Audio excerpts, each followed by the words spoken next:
رویداد خان پاکستان کے top bureaucrats تھے۔ مردان میں پیدا ہوئے، 1949 عیسوی میں سول سروس جوائن کی اور ملک کے تمام اہم ترین عہدوں پر تعینات رہے۔ انتہائی پڑھے لکھے، زیرک اور خوش شکل تھے۔ 21 اپریل 2024 کو 100 سال کی عمر میں فوت ہوئے۔ 1971 عیسوی میں جب پاکستان ٹوٹ رہا تھا تو یہ وفاقی سیکریٹری اطلاعات تھے۔ صدر یحییٰ خان اور ان کی وسکی پارٹی سے ان کی روزانہ ملاقات ہوتی تھی۔ مشرقی پاکستان کے سرنڈر کا معاہدہ اور ملک ٹوٹنے کی انوائسمنٹ بھی رویداد خان نے تیار کی تھی۔ مجھے 2000 عیسوی کے بعد ان سے متعدد مرتبہ ملاقات کا موقع ملا۔ ان کے انتقال سے قبل بھی ان سے ملاقاتیں رہیں۔ وہ آخری سال تک خوبصورت صاف ستھرا سوٹ پہنتے تھے، جوتے بھی صاف اور چمکدار ہوتے تھے، تاہم انہیں بولنے میں دقت ہوتی تھی۔ لفظ زبان پر اٹک جاتے تھے اور انہیں ادائیگی میں زور لگانا پڑتا تھا، لیکن اس کے باوجود ان کی یادداشت بے انتہا اچھی تھی۔ انہیں دوسری جنگ کے واقعات تک یاد تھے۔ میاں نواز شریف اور آصف علی زرداری کی کرپشن کی کہانیاں بھی سناتے تھے اور جنرل مشرف اور عمران خان کی حماقتوں کے قصے بھی۔ آخری دنوں میں عمران خان سے بہت مایوس تھے۔ ان کا کہنا تھا کہ قدرت نے اسے پاکستان کو تبدیل کرنے کا موقع دیا، مگر اس نے اسے بری طرح برباد کر دیا۔ یہ پاکستانی تاریخ کا پہلا سیاستدان تھا جسے فوج میں زبردست پذیرائی حاصل تھی۔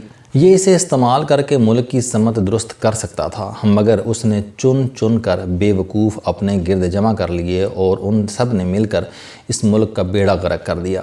وہ 1971 عیسوی کے سانحے کی خفیہ داستانیں بھی سنایا کرتے تھے۔ ان کا کہنا تھا کہ مشرقی پاکستان نے ہم سے جلد یا بعدیر الگ ہونا تھا، لیکن یہ اس خوفناک طریقے سے الگ ہوگا اور جاتے جاتے پاکستان کے گلے میں جنگ کے ہار کا طوق بھی ڈال جائے گا، یہ کسی نے نہیں سوچا تھا۔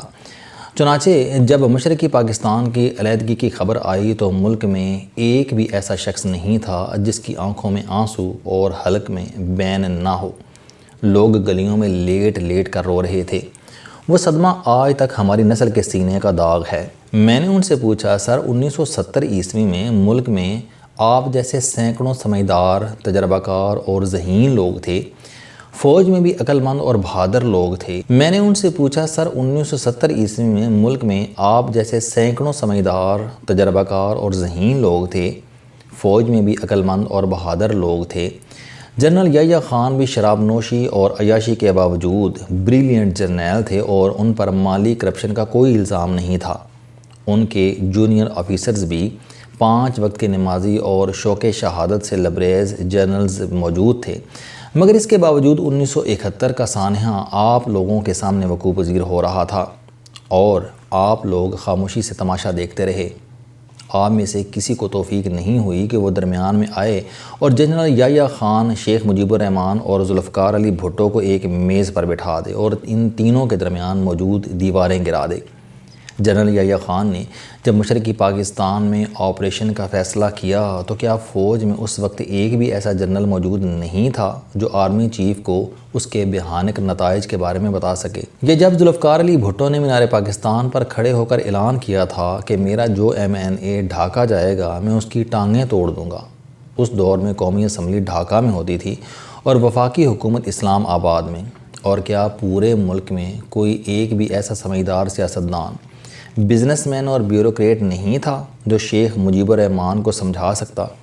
آپ لوگ اگر اس وقت ایکٹیو ہوتے تو شاید پاکستان ٹوٹنے سے بچ جاتا۔ آپ لوگوں کی معمولی سی کوشش سے ہمارے 92,000 فوجی اور سویلینز بھارتی جیلوں سے بچ سکتے تھے۔ ہماری فوج پلٹن میدان میں ہتھیار پھینکنے کی بے عزتی سے بھی محفوظ رہ سکتی تھی اور بنگلہ دیش اور پاکستان کے درمیان نفرت کی دیوار بھی کھڑی نہ ہوتی۔ ہم الگ الگ ہونے کے باوجود ایک دوسرے کے بھائی بھائی رہتے۔ میرا لمبا سوال سن کر رویداد خان نے لمبی سی آہ بھری اور فرمایا، ہم ریٹائرڈ لوگ 50 سال سے ایک دوسرے سے یہ سوال پوچھ رہے ہیں۔ میں آج صبح بھی اپنے آپ سے پوچھ رہا تھا، رویداد، تمہارے سامنے ملک ٹوٹ رہا تھا اور تم اپنی نوکری بچا رہے تھے۔ مشرقی پاکستان میں لوگ مر رہے تھے اور تم ریڈیو پاکستان ٹیلی ویژن اور اخبارات کے ذریعے جھوٹی خبریں پھیلا رہے تھے۔ تم اپنے عوام اور خود کو دھوکہ دے رہے تھے۔ تم خدا کو کیا منہ دکھاؤ گے؟ میں روز اپنے ضمیر کی عدالت میں پیش ہوتا ہوں اور میرے اندر سے میرے حق میں کوئی دلیل نہیں نکلتی۔ ہاں البتہ مجھے کبھی کبھی محسوس ہوتا ہے کہ قدرت نے شاید اس وقت ہماری عقل پر تالے ڈال دیے تھے۔ اس نے ہمارے سوچنے، سمجھنے اور عمل کرنے کی صلاحیت سلب کر دی تھی۔ ہمیں نظر آ رہا تھا لیکن دکھائی نہیں دے رہا تھا۔ ہمیں آوازیں آ رہی تھیں لیکن سنائی نہیں دے رہا تھا۔ چنانچہ اصل پاکستان ہم سے الگ ہو گیا۔ وہ رکے، لمبا سانس لیا اور بولے، پاکستان ہم مغربی پاکستانیوں نے نہیں بنایا تھا۔ پنجاب، فرنٹیئر، سندھ اور بلوچستان کا تشکیل پاکستان میں کوئی اہم کردار نہیں تھا۔ لاہور کا صرف اتنا کنٹریبیوشن تھا کہ قرارداد پاکستان منٹو پارک میں پاس ہوئی تھی اور بس۔ ہم سب پاکستان کے بینیفیشری ہیں۔ اصل کمال بنگالیوں کا تھا۔ انہوں نے مسلم لیگ بھی بنائی تھی اور ملک کے لیے مالی، سماجی اور جانی قربانی بھی دی تھی۔ وہ لوگ اخلاقی، سماجی اور علمی لحاظ سے بھی ہم سے بہتر تھے اور آبادی میں بھی ہم سے زیادہ تھے۔ تاریخ میں پہلی مرتبہ اکثریت نے اقلیت سے الگ ہونے کا فیصلہ کیا۔ اکثریت نے اقلیت کے خلاف موومنٹ چلائی اور اقلیت نے اکثریت کے خلاف ملٹری آپریشن کیا۔ مجھے آج محسوس ہوتا ہے کہ بنگالیوں نے ہم سے الگ ہو کر ٹھیک ہی کیا تھا، ورنہ آج تک وہاں دھرنے چل رہے ہوتے یا پھر مارشل لا ہوتا۔ مجھے رودائد خان کے الفاظ نے ہلا کر رکھ دیا۔ یہ ایک ایسے 100 سالہ بزرگ کے الفاظ تھے جس نے بڑی شاندار زندگی گزاری تھی، جو ملک کے اہم ترین واقعات کا عینی شاہد بھی تھا، اور وہ اس وقت زندگی کی ہوس سے آزاد ہو چکے تھے۔ وہ جانتے تھے کہ آج یا کل زندگی کی دوڑ ان کے ہاتھ سے پھسل جائے گی، لہٰذا ماضی کے بارے میں ان کا تجزیہ بے لاگ اور قیمتی تھا۔ ان کا کہنا تھا کہ قدرت جب کسی قوم کو برباد کرنا چاہتی ہے تو یہ ان کے صاحبان اقتدار کی عقل معاف کر دیتی ہے، یہ ان کے سمجھنے بوجھنے کی صلاحیت چھین لیتی ہے۔ 1971 میں بھی یہی ہوا اور اب 2024 میں بھی وہی ہو رہا ہے۔ ملک میں اس وقت بھی ایک الجھا ہوا ٹرائیکا ہے۔ عمران خان جیل میں بیٹھ کر ملک کی جڑیں کھوکھلی کر رہا ہے۔ اللہ تعالیٰ نے انہیں اقتدار بھی دیا تھا اور فوج کا غیر مشروط ساتھ بھی، لیکن یہ اقتدار سنبھال سکا اور نہ ساتھ برقرار رکھ سکا۔ عوام اس کی تمام تر حماقتوں کے باوجود آج بھی اس کے ساتھ کھڑے ہیں۔ 8 فروری کے الیکشن میں عمران خان کو اندھی عوامی حمایت ملی، لیکن اس نے اپنی سخت گیر طبیعت اور بے لچک رویے کی وجہ سے اسے مٹی میں ملا دیا۔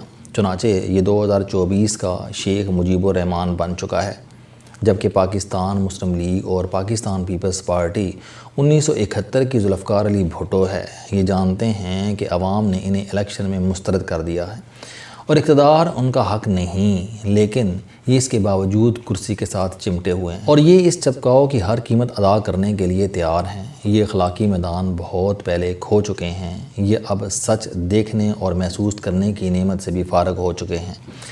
یہ جانتے ہیں کہ یہ شریف فیملی کی آخری ٹرم ہے، اس کے بعد یہ کہاں ہوں گے اور کیسے ہوں گے کوئی نہیں جانتا۔ اگلا وزیراعظم بلاول بھٹو ہوگا۔ کیوں؟ کیونکہ پاکستان کو اب ایک ایسا سندھی وزیراعظم چاہیے جسے ایران بھی پسند کرتا ہو، اور بلاول بھٹو اس کے لیے انتہائی سوٹیبل امیدوار ہیں اور یہ اس کے لیے ہر قیمت ادا کرنے کے لیے تیار ہیں۔ اور تیسری طرف ایک ایسی اسٹیبلشمنٹ ہے جس نے فیصلہ کر لیا ہے کہ کچھ بھی ہو جائے عمران خان کے ساتھ مذاکرات نہیں ہوں گے، یہ جو کرنا چاہتا ہے کر لے، لیکن اس کے لیے دروازے نہیں کھلیں گے۔ یہ بھی اس فیصلے کی ہر قیمت ادا کرنے کے لیے تیار ہیں۔ لہٰذا ملک 50 سال بعد ایک بار پھر اس موڑ پر کھڑا ہے جہاں آگے جانے کا راستہ ہے اور نہ پیچھے ہٹنے کا، جبکہ ہمارے سارے مسئلے صرف تھوڑی سی لچک سے حل ہو سکتے ہیں۔ ہم سب نے ایک ایک قدم پیچھے ہٹنا ہے اور سانس آنا شروع ہو جائے گی۔ عمران خان بلا وجہ احتجاج کی کالز دینا بند کر دیں، یہ پارٹی کی سیاسی کمیٹی کو حکومت کے ساتھ مذاکرات کی اجازت دے دیں، یا پھر مولانا فضل الرحمان اور محمود اچکزئی کو مذاکرات کا مینڈیٹ دے دیں۔ نواز شریف اور آصف علی زرداری بھی تھوڑی سی قربانی دے دیں۔ یہ 5 سال کے بجائے 2.5 سال پر اتفاق کر لیں، گرینڈ پولیٹیکل ڈائلاگ کریں، آئین میں جو ترامیم کرنی ہے ایک ہی بار کر دیں اور اس کے بعد آئین کو لاک کر دیا جائے اور 2 سال بعد الیکشن ہو جائیں اور جو جیتے اسے اقتدار دے دیں، اور اسٹیبلشمنٹ بھی سیاسی اسپیس کی گنجائش پیدا کر دے اور عدلیہ بھی خود کو ذرا سا سائڈ پر کر لے۔ یہ سارا بحران 1 ہفتے میں ختم ہو جائے گا۔ ورنہ دوسری صورت میں یہ فساد بے شمار لوگوں کے سر اور ملک کا رہا سہا بھرم بھی کھا جائے گا، اور 10-15 برس بعد آج کے رودائد خان بھی سر پکڑ کر کہہ رہے ہوں گے کہ اللہ تعالیٰ نے ہم سے بھی سمجھ بوجھ کی صلاحیت چھین لی تھی، ہمارے سامنے ملک ٹوٹ رہا تھا اور ہم دیکھتے رہ گئے، ہماری بھی مت ماری گئی تھی۔ السلام علیکم، آپ سٹوڈنٹ ہیں، کوئی جاب کرتے ہیں، کاروبار کرتے ہیں، یا پھر آپ گھریلو زندگی گزار رہے ہیں۔ اگر آپ اپنی زندگی کو بدلنا چاہتے ہیں تو اس چینل علم دوستی پر آپ زندگی میں کامیابی کے لیے جاوید چوہری صاحب کے موٹیویشنل، سوشل، سیلف ڈسکوری سے ریلیٹڈ اور صحت سے متعلق بے شمار کالم سن سکتے ہیں۔ میرا دعویٰ ہے کہ یہ چینل آپ کی زندگی بدل دے گا۔ اس چینل کا مقصد اچھی باتیں معاشرے میں پھیلانا ہے، اور اچھی بات کو دوسروں تک پہنچانا صدقہ جاریہ ہے۔